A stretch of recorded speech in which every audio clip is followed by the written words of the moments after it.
Subway has teamed up with Live Nation to bring you great food and great music for a great value. Right now, buy a Subway $5 footlong and get a Live Nation concert ticket for $5 to participating Live Nation shows like Nickelback, The Fray, and Crew Fest 2. Ticket price does not include fees. See store for details. Subway. Eat fresh.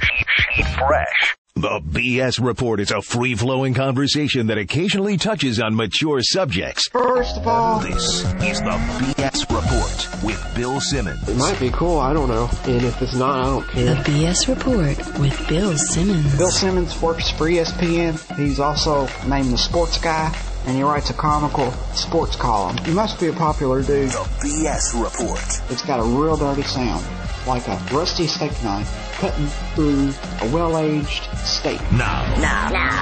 Here's Bill Simmons. Welcome to the B.S. Report. The week 3 lines are out. As always, our friend Cousin Sal is on the Subway Fresh Take hotline, and he's kicking my butt in our little picks contest. What's happening? What's up, Bill? Yeah, I won the first 2 weeks. Turns out it means nothing because I can't pick the rest of these games when it comes down to deciding. But Well, the big thing for you is that if you beat me in our little Guess the Lines contest, you get to beat me with a Subway sub. right, my choice, whatever condiments. The problem is I may not have enough money to purchase the sub by then. So Now, I've gotten some emails from readers suggesting what kind of sub, and the consensus seems to be that the 2 best ones would be either meatball or tuna fish. Okay. Tuna fish just because it would be disgusting, and then meatball probably because it would probably be the heaviest one, and it would have sauce and maybe put cheese on it. I don't know. I might mix the two, meatball and tuna. I'm going to find out what you're allergic to. We're going to have a real good time.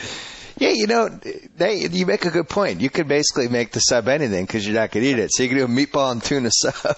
Exactly. That'd be disgusting. All right, so I think we could fetch like $3 on pay-per-view for this, but. Oh no, we'll yeah, you're probably right. You probably might even be able to get $9.99. I mean, if the Mayweather fight could get $60. Yeah, no kidding. Holy mackerel! All right, let's talk about your trip to Dallas. Oh man. Now, I'm going to start a movement to call the stadium the Death Star. I don't know if anyone else has done that. What do you think? Death Star. Death Star. Because it doesn't have a name. I don't like Jerry World. Yeah. I know. It is spectacular, I will say. It's So you walk in and what happens? Your jaw drops?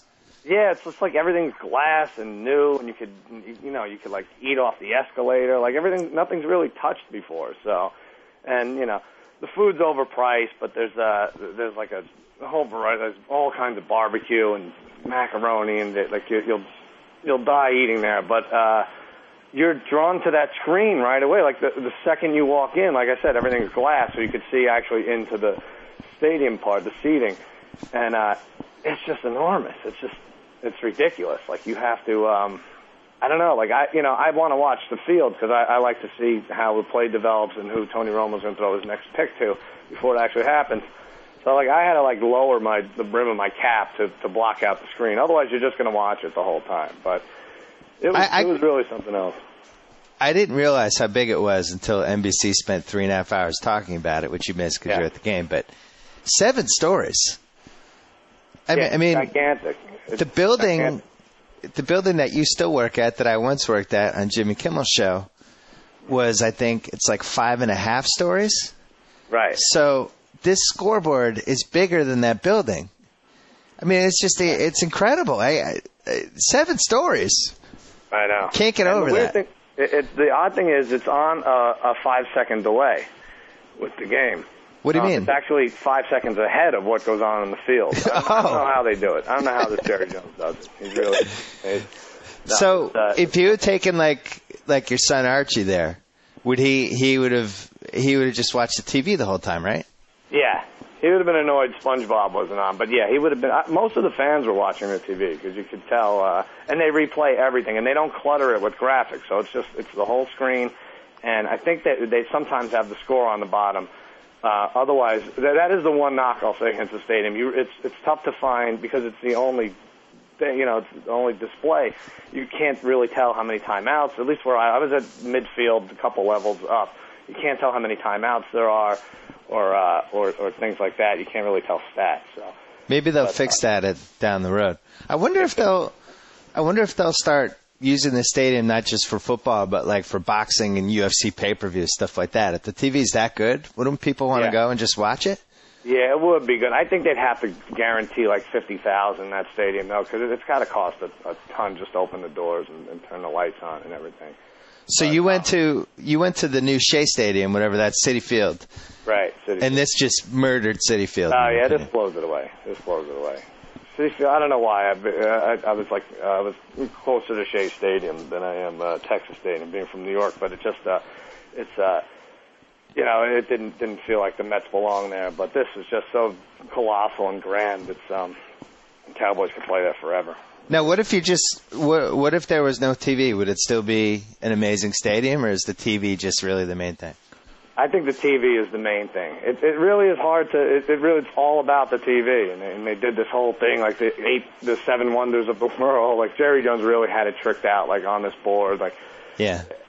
Everything was so produced on it, except for the blocked field goal at the end that they couldn't do.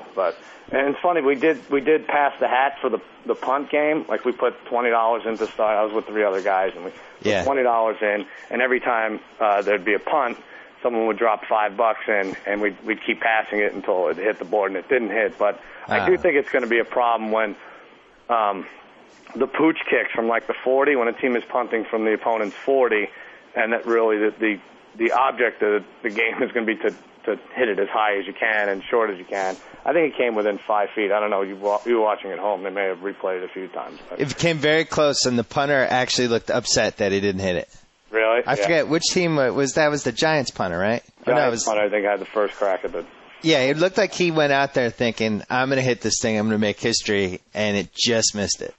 Yeah. Because you're right. That's when it's going to get hit will be the pooch punt scenario, or you're at midfield just trying to kick it as high as you possibly can so there's no return. Somebody will definitely hit it.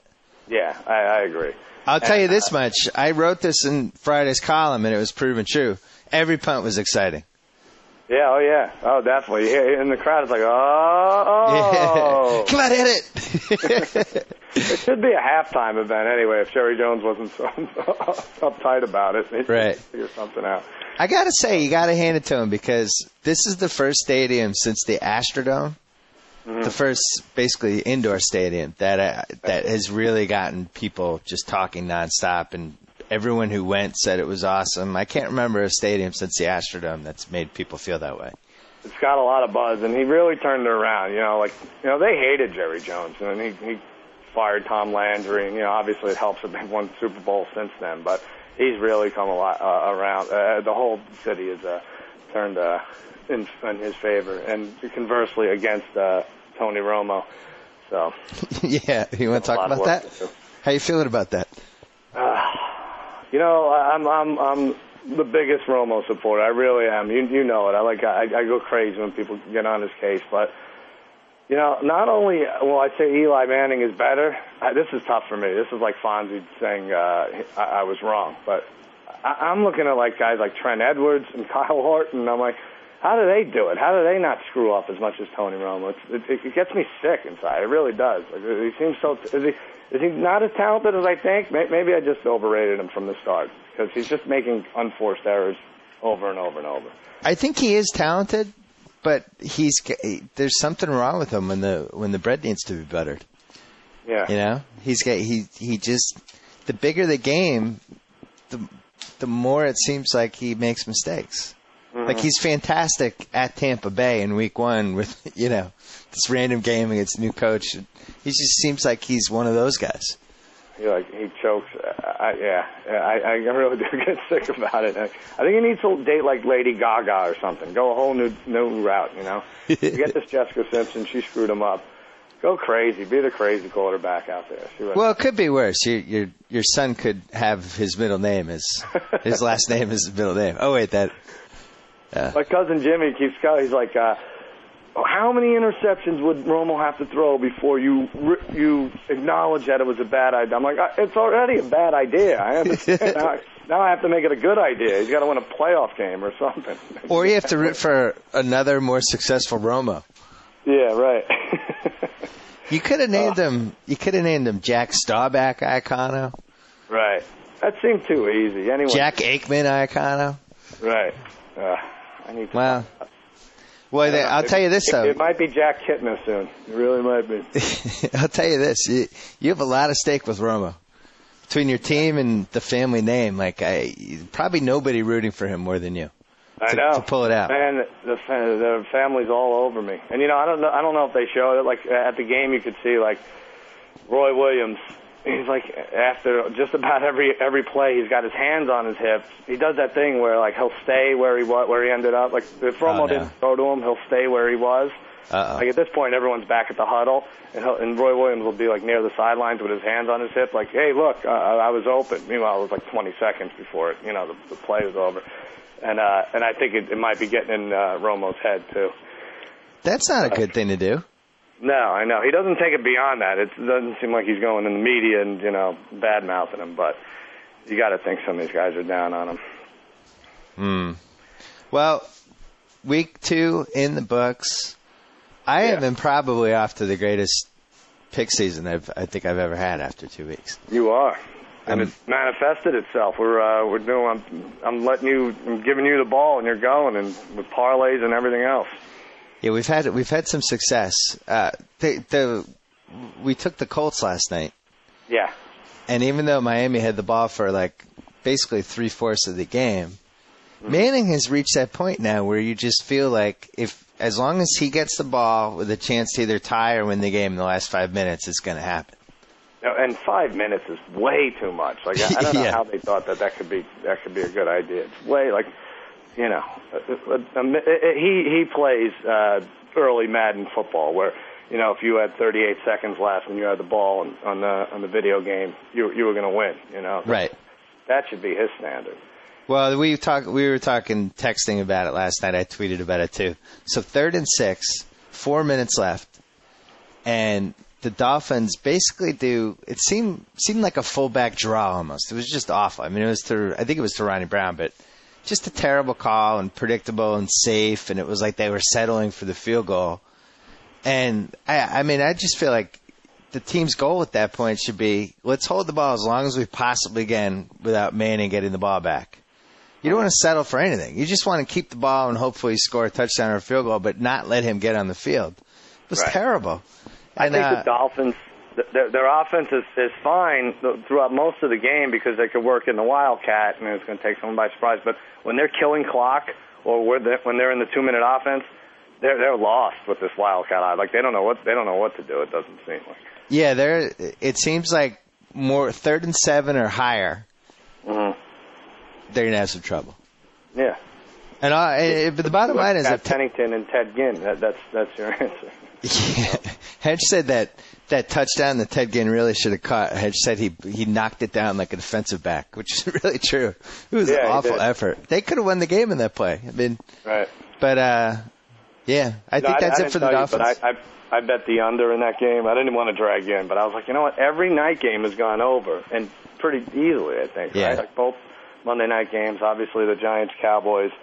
And I was like, it's got to go under. It's too easy to let the gambler take the over. And the first play of the game, Dallas Clark. Right. I think that should be inserted in Alanis Morissette's NFL gambling version of Isn't It Ironic? bet the under, and the first play of the game is a touchdown from scrimmage. Dallas Clark looks like, because there's no Harrison this year, they have like that hodgepodge of second receiver guys. He looks like he's going to be a fantasy force this year. Yeah, I know. This might be the year. He kicked 0.3 of a second off of his 40 time somehow. Yeah, he looks good. Hey, I could see. I wonder what the record is for tight end receiving yards or touchdowns or all that stuff. But it seems like he's on pace. Well, we should ask Joe to spend the next 20 minutes looking at that. Yeah. Oh, I want to apologize to Joe. Joe? Why now? Hey, Joe, Joe. getting married last year? No, I tweeted I tweeted today about how Kevin Jonas is having a bachelor party, and I predicted it was going to be the worst bachelor party ever. I forgot about Joe Meade's bachelor party at the U.S. Open. I think he can outdo me. No, I really don't think so. I don't even think three Christian virgins can outdo the 2008 Maybe they'll U.S. call Open. you in as a consultant. Maybe they should. They should call Joe Meade, ask for some tips. I'm definitely available for hire. All right, let's talk about Week 3. All right. Let's do the Lions. You ready? Yeah, I'm ready this week. I'm 2-0. Let's start with Redskins at the Lions. I like the Lions. I think this line's going to be high. I'm going to say Redskins by 6.5. All right, you actually get that. I said 7. It's 6. But all right. I mean, until this team wins, which now it's been years since they've won, that line should open at 7. I don't care if it's on the road. Any decent team should give 7 to the Lions. Well, the Redskins are awful. I'm probably going to write about this week just a little bit. That there's this new form of NFL game where the team that's favored by 10 against a crap team at home, and they win, but they barely win, and the fans are just disgusted, even though the team's winning. There needs to be some sort of name for this. Because like that Redskins game almost felt like a loss on Sunday. I know. It really did feel like they were outplayed. The Rams are awful, too. But I don't know. I know. I'm with you, too. I just don't know if these teams just get up for these games. They see on their schedule, like they don't have to go through the tough, rugged NFC East, and they have an easy game against the Rams, and they just like take it easy the whole time. I don't mind the Lions in that game as to possibly get the win, because I don't think the Redskins are very good. Unfortunately, you know what? We did this last year, and I think it worked well. Like, a good bet is whoever's playing the Lions in the second half. Wasn't that how it was? Like the Lions. Oh, yeah.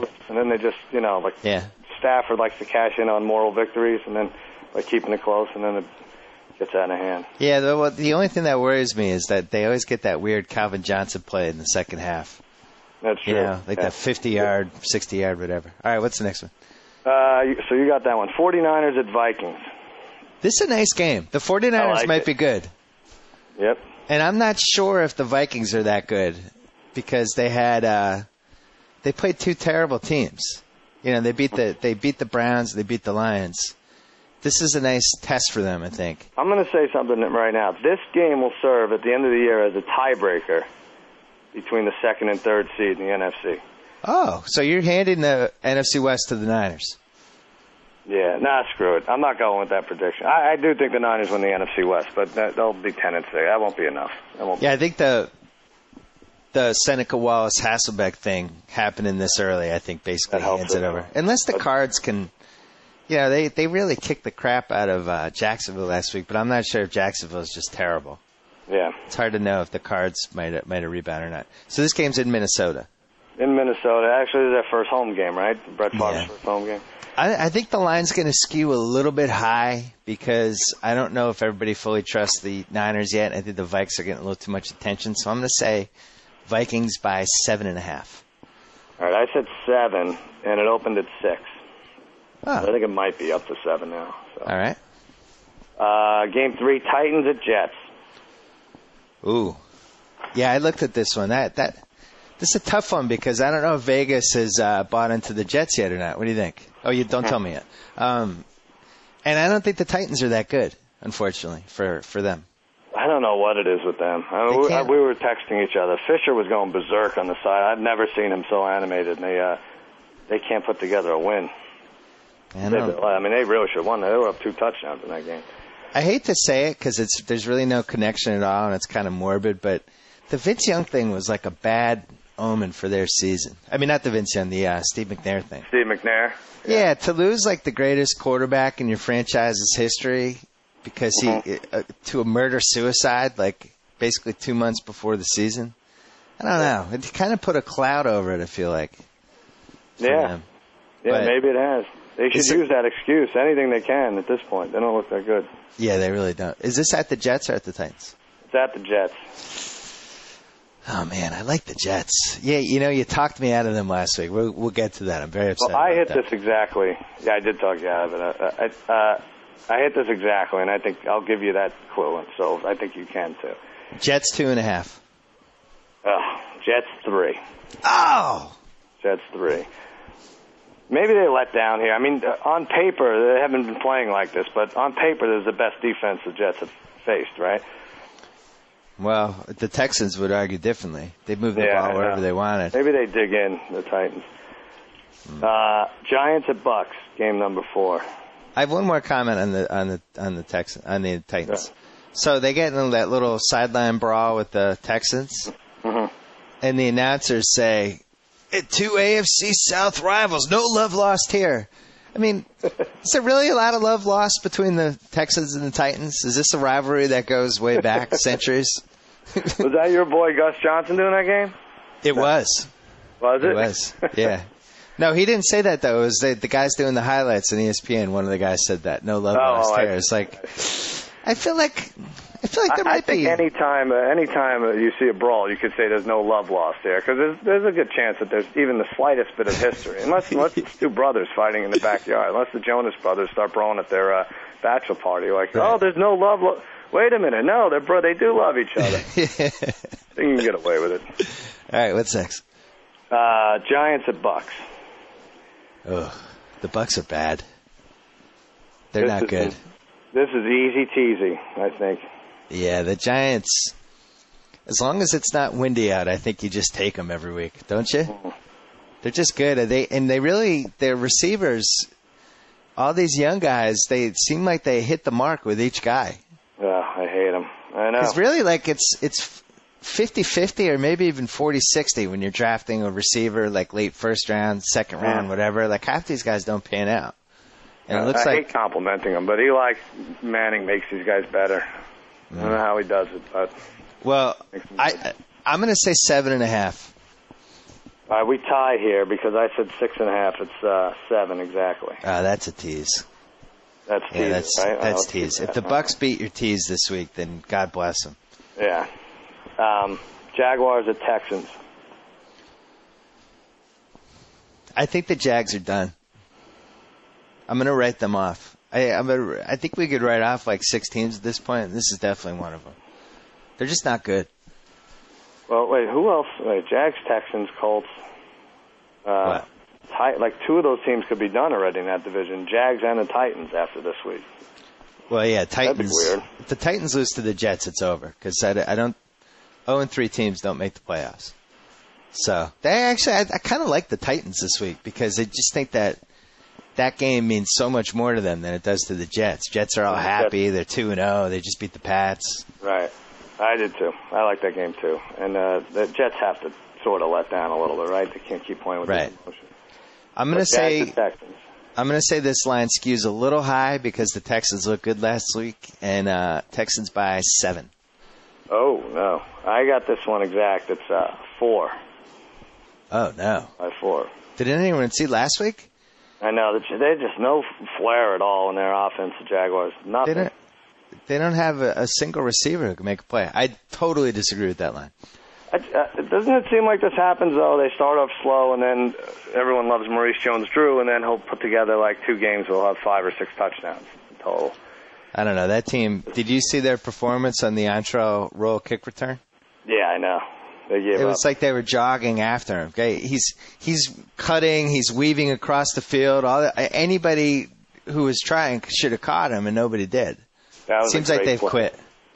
That was the Willie Mays back to the plate catch, and like, oh my God, he caught it, and then the throw too. He's going to run it back. I can't believe it. We talked about this last week with the Texans. And I said that it was hard to tell whether they were good or not because we weren't sure if the Jets' defense was good. Now it seems like, all right, the Jets' defense is good, so maybe we just write off that Week 1 game. Maybe the Texans are still decent.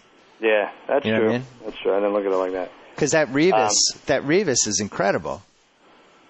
They put a lot of pressure on the quarterback. Their corners are. I mean, Revis covered Moss, right? Revis in back-to-back weeks shut down Andre Johnson and Randy Moss. Single coverage, they didn't give him any help. Yeah. They're good, and they're excited. Packers at Rams. Ooh. This could be the other part of the teaser. I'm going to say Packers by 7.5. That's what I said. It's 6.5. And there's our teaser. Might have gone to 7 by then. But, I like it too. I don't know about road teams on the teaser, though, if we went with the Giants. Pax Giant. Wait, the Rams were...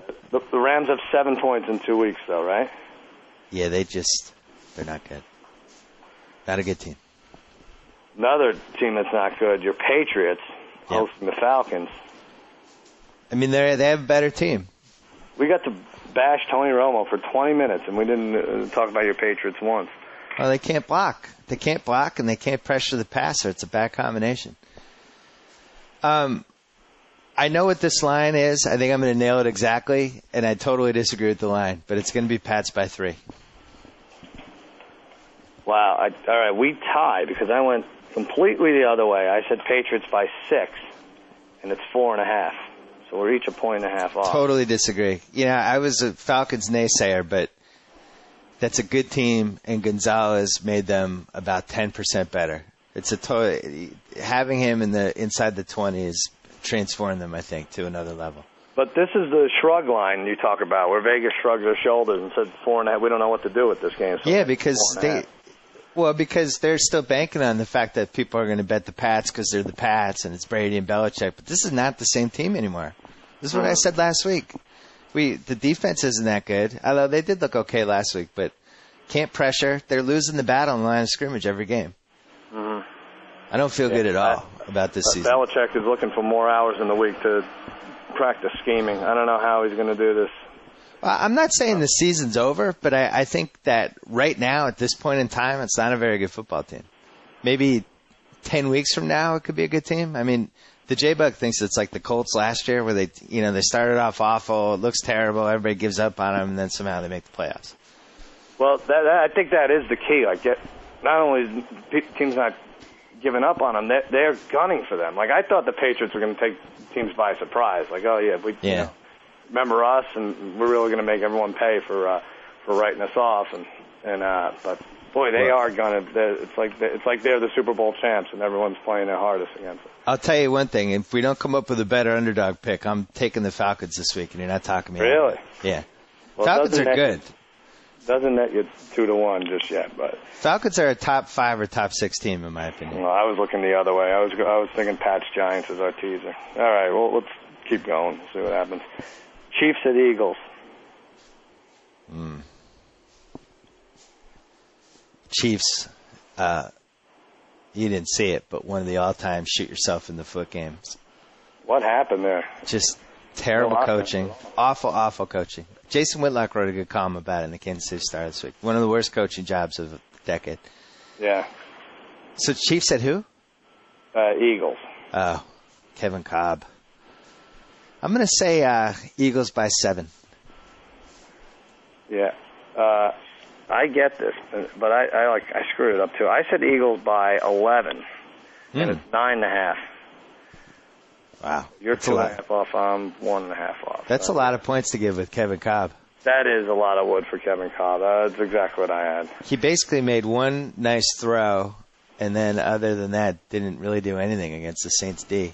I mean, he threw for some yards, but I didn't think he was very good. I won't be betting that. Has Andy Reid lost a little weight? He gave the weight to Rex Ryan. Yeah. Rex well, I know he Ryan, bulked up for Oktoberfest, but it really does seem like he lost weight. He sold the weight. Browns at Ravens. Ooh. You have a free week here if you're involved in a suicide pool and you still have the Ravens left. Love the Ravens. I think they're the best team in the AFC right now. You saw it earlier than I did. Yeah, I saw it a week earlier. They were the linchpin. That's my overpick. 8.5 wins. It was over 8.5 wins for the Ravens. It's cake now. They were the linchpin of our successful 3-team tease last weekend. Mm-hmm. Yep. I'm going to say, who's the road team? The Browns. Yeah, 12.5.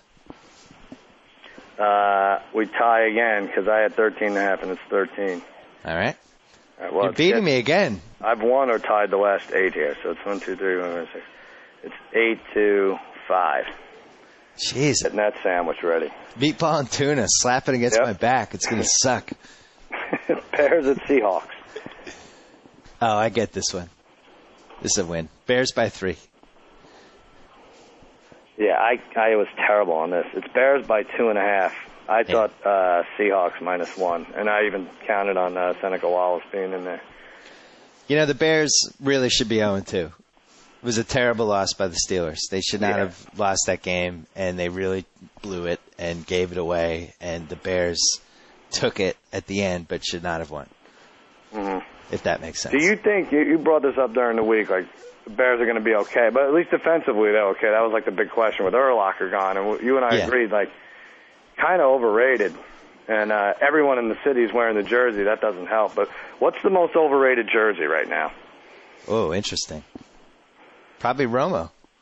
Oh, how dare I did not have you walked into it. I didn't even think of that. It's got to be Romo. People, I mean, is he even a top 12 quarterback? Is he in the top third of the quarterbacks? I was going to say Pierre Garçon, but whatever. I'm not trying to hurt you. Ocho Cinco, Favre, it really is Romo. Yeah, I'm sorry, buddy. I'm sorry. It's right. But, Damashek at our draft, as usual, like drinking beers, he's very loud. I happen to be sitting next to him for the 5th straight year. I don't know how it keeps happening. I can't hear out of my left ear. He's abrasive, just screaming at everybody. What? What's that? You're going to get an email, whatever you're about to say. You've even said too much already, buddy. What's that? He's doing that routine, and then, and his draft always falls apart in the last 6 rounds because he's drinking.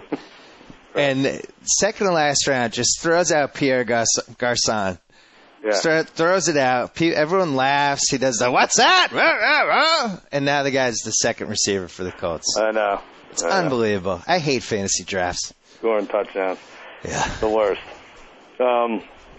Saints at Bills. Oh, I as I said, I'm just going to keep riding the Saints. It's the best offense in the league, and you need basically 35 points to beat them. Although I got to say, the Bills might be up to that challenge. Their offense can move the ball. I'm going to say this, I think, is the sucker bet of the week. I do. Sucker bet for the Saints or the Bills? I think people are going to jump and already have jumped on the Saints because they scored 45 and 42, whatever. Yeah. They score in the mid-40s every week. But, guess the line first, and then we'll see. I'm going to say Saints by 5.5. All right, you got it. Because I said Saints by 7, but Vegas isn't giving them enough credit. It opened at Saints by 4, so you get it. But it's now gone to 6. I wouldn't throw them in a tease. Teaser game. I wouldn't throw them in a tease because the Bills are one of the only crowds that actually can show up and affect the game. They did it last week. I don't totally trust the. I don't like going against the Bills crowd in a tease. All right, guys. I needed you to, yeah. I need you to talk me out of taking the Bills here because I just think this is a sucker. The casual bettors are going to get killed in this game. I think it's really not a bad underdog pick because they played in Philly last week. Mm-hmm. They got a lot of confidence, 2-0. I'm not sure their defense is that good. So in any given Sunday they could lose. But I do like them. Looked all right. He settled down. Oh, did they get Marshawn Lynch back this week, or is that one more? One more. Right. I'm not sure. Fred Jackson was awesome last week. He was really good. Dolphins at Chargers. This is the third late game, by the way, starting with the Bears. I think the Chargers are just... Now Dolphins, Chargers. They're too banged up. I don't know when they start getting guys back, but the team I watched on Sunday was limited. They can't do anything inside the 20. The Ravens were just pounding them in the middle of the line because they had like a backup center and a backup guard. Like they were just killing them up the middle. And then Ray Lewis in the final play ends it up the middle. But and a must-win for the Dolphins. Well, for the Dolphins, I guess. Chargers are 1-1. Dolphins season on the line. Mm-hmm. I'm going to say Chargers by 6.5. Yeah, that's what I said, and it's 7. And it's not a bad underdog pick. Yeah. Well, the only thing is Monday night and then team flying to the West Coast for a Sunday game. That stupid Wildcat. I think the one thing the Chargers have is the linebackers are solid, and I think they can contain that. You think this is one of those games where we all write off the Chargers and then they put up 45 points? Right, yeah. I mean, they don't really lose 2 in a row at home, but we'll see. Steelers at Bengals. I continue to like that Bengals defense. You know, I like where we are week 3. I'd hate to fast forward any football because you don't want to miss out on anything. But these teams, you need to learn more about these teams, right? Yeah. Like I look at it. Bengals should be 2-0. Steelers should be 2-0. But the Bengals for real? I mean, I was way off on this line. What do you think? Well, you know what's funny about the Bengals? The weak spot of the team and the biggest question mark is Carson Palmer. As crazy as that sounds, I think he's the shakiest piece on that team. Like they barely won the game. He spent the whole offseason trying to be funny during Hard Knocks. Maybe it distracted him. Who's the road team? The Steelers. Oh, yeah. Okay. Yeah, I mean, just out of respect, I think Steelers 3.5. Yeah, you were way closer than I was. I said Steelers 7. That was dumb. It's Steelers 4.5. Yeah. The Bengals, wow, that's in the Vegas zone. Yeah. They don't know what to make of the Bengals. I think we're tied 9-9, including all ties. I got to say, with the Bengals, this is one of those tipping point games. Because if they win this game, I think they really could possibly sneak into the playoffs. You know, they'll know if they're a playoff team or not if they win this game. Mm-hmm. It's a game you should win. Home game against a banged up division rival. You should win this game. Wow, I guess so. I don't see it. I think they get crushed. You know who's pretty good is Mendenhall. I think we've seen the end of Fast Willie. That's it, right? Yeah, I think that might be it. I think if Fast Willie could kick, then maybe he could he can get a roster spot. Jeff Reed, very difficult to kick at Hines or Soldier or anything that ends in field, really. This whole decade, special teams has just haunted the Steelers. Yeah. Like really dating back to the 2001 AFC Championship game. What's that? Listen, when the ref sets the ball at the wrong hash mark, of course bad things are going to happen. Try the luckiest kick return block ever. He's unbelievable. Broncos at Raiders is the last late afternoon game. So with 3 games remaining, we're tied. You believe in my Broncos yet? Yeah, well, I don't want to say anything with the line here. Okay. I'm going to say Broncos by 3. All right.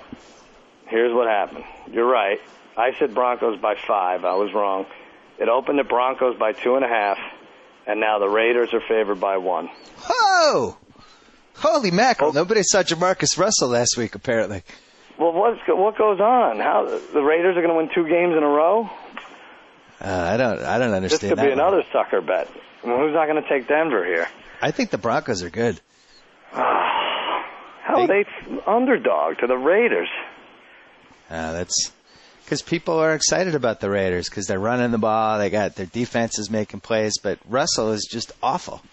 Yeah, he's an awful quarterback. This analysis is going to be so much easier week 5. Now it's like, the Raiders could be 2-0. The Broncos could be. I love the Broncos. I don't know what to think with this. Take the Broncos. All right, you have a game lead. Colts-Cardinals. Colts at Cardinals Sunday night. Oh, that's a nice one. Another night game for Peyton. That's a nice game. You know, let's see. Colts were favored by 3 in Miami on Monday night. Cards are a tiny bit better. I'm going to say Colts by 2.5. All right, I said Colts by 3. And you're going to win the week now because it's 2.5. It opened as a pick, and now the Cards are favored. Wow, I disagree with that completely. I know. Well, there's another team, the Cardinals, that you have no idea which way to go with. I think we have a pretty good idea, though. I don't know if they're very good. I think they just whipped on one of the 3 worst teams in the league last week. Yeah, but we'll see. That's an easy teaser. Colts plus 8 on a teaser. Let's put that with the Giants. You can't. That's a win, right? How about this? Somebody tell me the last time Peyton Manning didn't come through in a night game. Just give me the stats on that. I'm going to say 90% of the time he comes through. Yeah. Don't you think? Yeah. Seriously, you bet against Peyton Manning in a night game, you feel like a moron. You're right. Like last night, if you had the Dolphins. Well, if you had the Dolphins last night, you just would have felt stupid. He gets the ball with 4 minutes left. You knew you were going to lose. Very cool. Yep. All right, and then Monday night, Panthers at Cowboys. Oh, my God. Might be the most embattled quarterback game ever. Well, yeah, one of them, it looks like one of them will emerge, but it sure doesn't have to work out that way. This could be the first ever hug before the game, pre-game hug. I wish you the best, my friend. Oh, man. Well, we can't even cover the crappy Steve Smith on the Giants. How are we going to do this? Yeah, your quarterbacks are trouble. Romo got all the blame, but the quarterbacks deserve just as much. And the safeties. I'm going to say Cowboys by 6.5. All right. You win the week. You won it anyway before this. I said 6. It's 8. Cowboys by 8. Someone the Panthers. The Cowboys are going to beat a team by 8 points. And just for the record, my big DeLome thing last week, Panthers, blah, blah, blah. Some readers are giving me crap that the Panthers didn't cover and all that stuff, but 28-20, first down from the 15 with like 4 minutes left. They're right in the game. I mean, it was a one-possession game. It was a one-possession game, and they almost tied it. I mean, that was not a bad pick.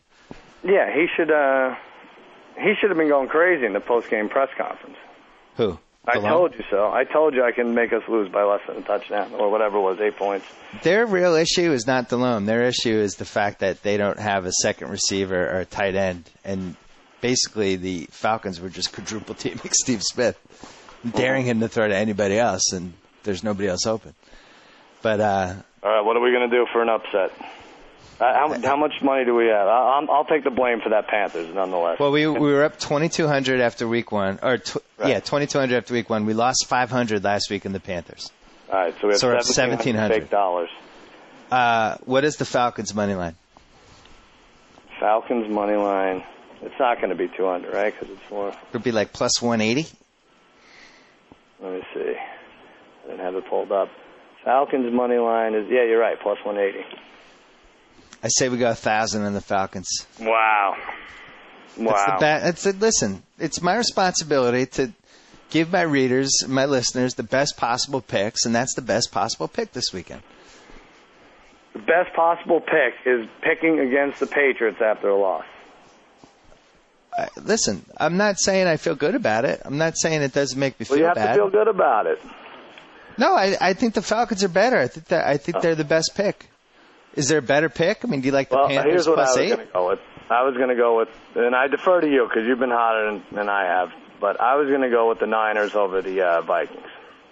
I think they win that division. I think they're the fun team everyone looks to. Singletary's going to get the Gatorade poured on him. I think Favre craps a bet at home. I don't know. What's the money line for that one? The money line is plus 250. Oh, that's tasty. The only thing is you're betting against Adrian Peterson, which I don't encourage ever. Adrian Peterson and Frank Gore, possibly the two best running backs in football right now, if you don't count Mike Bell and Willis McGahee. Well, one of the Williamses got hurt last week on Minnesota. Yeah. I don't know which one. Well, one of the Williams sisters. Baby Doll has some interesting nicknames for them. So if they're a little banged up, maybe Frank Gore could. I like the odds for that one more than the Falcons pick. I think you might have talked me into it again. Well, why can't we take both? Well, the plus 180 is not really that enticing, to be honest. You know? See, this is what you do. You go on record and say the Patriots are going to lose, but then you won't. Now you can save yourself by not actually picking against them. I remain on the record. I think they're going to lose. I'm just saying I think I like the odds for your Niners bet. I like that plus 250. And I agree with you. All right. Why don't you take the Niners? How about you take the Niners? I'll take the Pats. All right, the Falcons. I always thought we could do that. Okay. All right. I'm going to put... how many... but this screws up our money total, but... you're right. Well, why don't we put 500 on each? Okay. I think you're off on the money. We have 500. Oh, Joe Meade says we're off on the money. I think after week one you were up to 2,600. Oh, yeah, he's right. And then down 500, so you should have 2,100. And you said 22? You said 18 or 17 or something. You're. I think Joe's using our money for his bachelor party, our fake money. We're up 2,100. You're up 21. So let's put 500 on the Niners and 500 on the Falcons, and we'll try to hit one of them. We're going to hit one of those. The Falcons are good. They're legitimately good. And you'll root for the Falcons with me, right?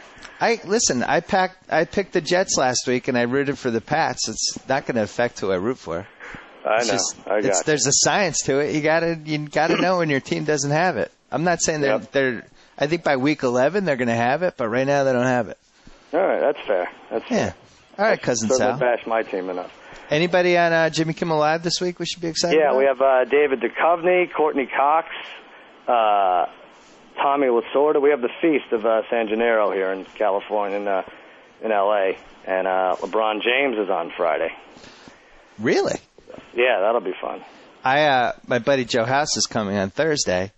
The biggest eater I know, even bigger than you. Really? And we're going to the Feast, and we got the all-you-can-eat $100 tickets, and he's going to put on a show the likes of which nobody has ever seen. I'm excited about it. Oh, that's good. We should be gambling on something there. We should have our own booth. Well, I mean, he's like not afraid of Zeppelis. He's not afraid. He doesn't care. He's just going to keep eating. It's almost like when a dog keeps eating till they throw up. That's what he's like. So it's going to be great. You can't be afraid of Zeppelis. I try to teach my kids. I'm so excited. Sleeping in the dark. You cannot be afraid of Zeppelis. You know, we should promote for people in L.A., the Feast is right near Hollywood Boulevard. Yeah. It's basically a whole block set up of Italian food and music and Italian ices and all kinds of espressos and all kinds of great food booths. And there's weird celebrities walking around, like the guy Johnny Fontaine from The Godfather. He sings there inexplicably. And, it's just Tommy a good time. Lasorda will be there. Like world-renowned chefs, Chris Bianco, my cousin Jimmy's new boyfriend, will be there. It's going to be a lot of fun. Yeah, it's on. You can park on Hollywood and Highland and then walk right across the street. Wait, Bianco's going to be there? He will be there, yeah, and he's on our show as well. The most famous pizza chef in the country, the guy from Phoenix. This is going to be great. Yeah, I encourage everyone to go to the Feast. Yep. All right, Cousin Sal. All right. You can check 2-1. out, by the way, my crappy picks at JimmyKimmelLive.net starting Thursday. So. All right, cool. We'll talk to you next week. Very good, buddy. Bye-bye. One last thing, we have a new application for iPhones. I recorded a promo for it. It's one of my first promos, I think, ever. Here it is. Hi, this is Bill Simmons here to tell you about the new ESPNRadio.com iPhone application available now for your iPhone or iTouch. You can listen to over 15 of your favorite ESPN radio stations from across the country, including New York, Chicago, Los Angeles, Pittsburgh, and Dallas. You can also listen to live college football games during the season, and you can get a new SportsCenter update every 20 minutes. Plus, you get access to over 30 of your favorite podcasts, including mine. That's right, the B.S. Report. The ESPNRadio.com iPhone application. Download it today. So I get to sign off. Whoa! Thank you for downloading the B.S. Report with Bill Simmons. Too much fun. Check out more podcasts at the iTunes Music Store or at PodCenter at ESPNRadio.com. Peace out.